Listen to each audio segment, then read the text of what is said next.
Forget your Windows 10 password? No worries. In this easy to follow tutorial, we will show you the step-by-step process to reset your Windows 10 password and regain access to your PC. Whether you are logged out or just looking to update your password, our straightforward instructions will have you back in control in no time. Follow along as we guide you through the simple steps, making password recovery a breeze. Watch now and regain access to your Windows 10 system effortlessly. To reset a Windows 10 password, Step 1. Boot your computer from a Windows installation or recovery disk. Step 2. Choose the language and region, then click on Troubleshoot. Step 3. Select Reset this PC and choose Remove Everything.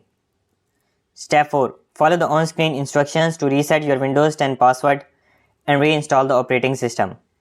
Note: this process will remove all files and apps, so ensure you have backups of important data.